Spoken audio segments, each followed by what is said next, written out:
औज़ बिल्लाहि मिनश शैतानिर रजीम बिस्मिल्लाहिर रहमानिर रहीम। अल्लाह जल्ल शानहू दे नाम दे नाल अल्हम्दुलिल्लाहि रब्बिल आलमीन वल आक़िबतुल लिल मुत्तक़ीन अस्सलातु वस्सलामु अला रसूलिहिल करीम। दोस्तों अस्सलामु अलैकुम। डॉक्टर नसीर कालों तुहाडी खिदमत च हाज़र CNP दे प्लेटफॉर्म तो।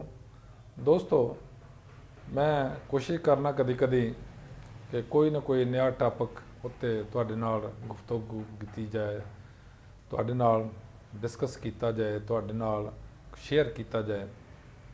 अज का जिहड़ा टॉपिक है और नवाज साहब ने जिहड़ा मैनूं दिता वो है सी रोज़ा और इंसान की सेहत।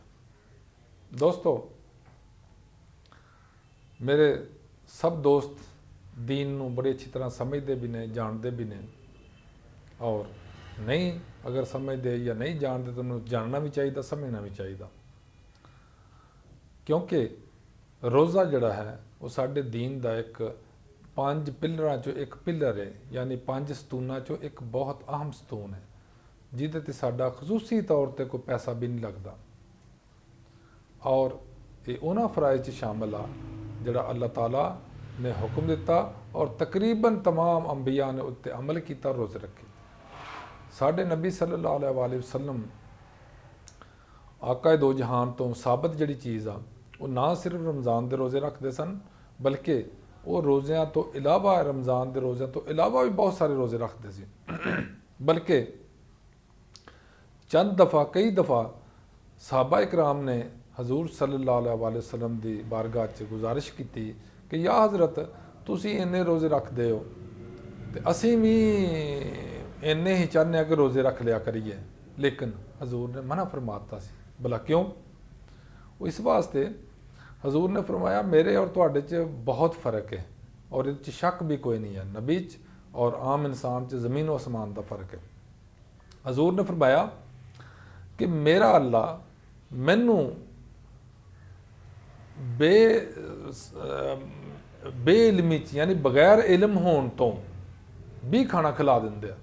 यानी अल्लाह की ज़ात अपने नबी नूं कुछ चीज़ां इस तरह दे देंदे आ या इस तरह मुहैया हो जांदियां उन्होंने, या उन्होंने समझ लो कि पेट के उत्ते उसका असर इस तरह का किसी चीज़ का हो जाता वे कि उन्होंने रोज़ा महसूस नहीं होंदा। तो हजूर ने फरमाया सी कि चूँकि तुसी आम इंसान बाकी जड़े ने उन्हां वास्ते अल्लाह के कवानीन होर ने, तो तुसी तुहाडे वास्ते वो सहूलत मौजूद नहीं है, लिहाजा तुसी उन्ने रोज़े नहीं रख सकते जिन्ने हजूर रख सकते सन। दूसरे नंबर पर तुसी तारीख पढ़ के देखो, 3 ही मज़हब ने किताबी इल्हामी मज़हब या किताबी मज़हब जिन्होंने कहा जाता। सब तो पहले जियोइज़म यहूदियत, दूसरे नंबर पर ईसाईयत क्रिश्चियनिटी, और तीसरे पर पर साडा मज़हब इस्लाम। और अगर असी तहकीक करने या पढ़ने तो पता ही चलता कि इस्लाम ये अज का मज़हब नहीं है। साडा जड़ा असी अपने आप मुस्लिम कहने या इस्लाम के पैरोकार कहने हर दीन जड़ा सी अपने दौर के अंदर हर मज़हब जड़ा वो इस्लाम ही सी उदों। यानी हज़रत मूसा अलैहिस्सलाम के दौर च यहूदियत जड़ा वो मज़हब सी, या उन्होंने इर्द गिर्द उन्होंने करीबो जवार च जड़े भी अंबिया आए सन वो बनी इसराइल के जिन्ने भी अंबिया उदों मज़हब जड़ा सी इस्लाम वो यहूदियत अजकल उन्होंने कहते हैं। दूसरे नंबर पर आ गया क्रिश्चियनिटी। हजूर सल्लल्लाहु अलैहि वसल्लम तो पहले जिहड़ा मज़हब इस्लाम सी वो क्रिश्चियनिटी ही सी, लेकिन जदों साडे हजूर तशरीफ लाए वो दोनों अलहदा हो गए, एक यहूदियत हो गई, दूसरा ईसाईयत हो गई, और मज़हब इस्लाम साडा हो गया। लिहाजा अगर असी तारीख नूं पढ़ने या मज़हब का थोड़ा बहुत असी मुतालिया करने तो पता ही चलता कि हर मज़हब दे विच खसूसन ये 3 किताबी मज़हब जड़े या रूहानी मज़हब जड़े ने या इल्हामी मज़हब तुसी कह सकते हो, जड़े भी ने तिने इन्हां दे विच रोज़ा हर लिहाज ना हर दौर च फर्ज होया ही आ।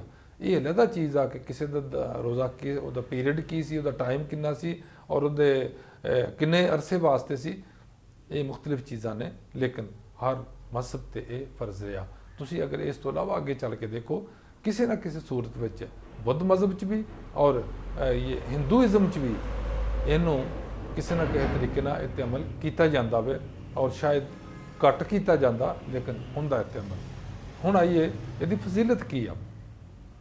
ਦੋਸਤੋ, अल्लाह ताला ने और मेरे नबी सल्लल्लाहु अलैहि वसल्लम ने जो फरमाया, जो करके दिखाया, उनदे च आखिर कोई ना कोई लाजमी फजीलत भी आ, उहदे च कोई ना कोई साडे वास्ते एक अच्छा पहलू भी आ।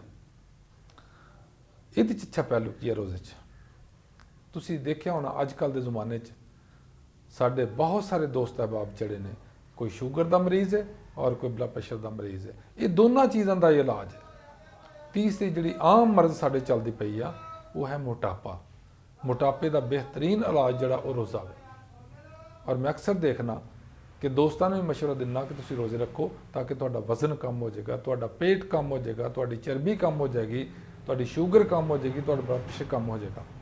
मैं बजाते खुद गोली ब्लड प्रेशर वास्ते खाना सा। रमज़ान जो आ जाता मैं रमज़ान च नहीं खाता, क्योंकि रमज़ान च वो मेनटेन अल्लाह ताला की तरफों हो जाता वे मामलात, और ब्लड प्रेशर वैसे ही नॉर्मल रहता। इस वास्ते दोस्तों, अगर तुसी रोज़े की पाबंदी करो, रोज़े की सिर्फ जिसमानी पाबंदी नहीं बल्कि रूहानी पाबंदियां ते भी जो मजहबी तौर पर साढ़े ते लागू ने उन्होंने भी अमल किया जाए, तो ना सिर्फ जिसमानी तौर पर सफाई हो जाती है बल्कि रूहानी तौर पर भी सफाई हो जाती है। और बंदे का दीन, बंदे की दुनिया, बंदे का जिसम, बंदे की रूह और बंदे की नफसियात सारे तो बहुत अच्छा असर होंदा। लिहाजा इत्ते अमल करना चाहिए। अस्सलामु अलैकुम व रहमतुल्लाहि व बरकातुहू। अल्लाह हाफिज़।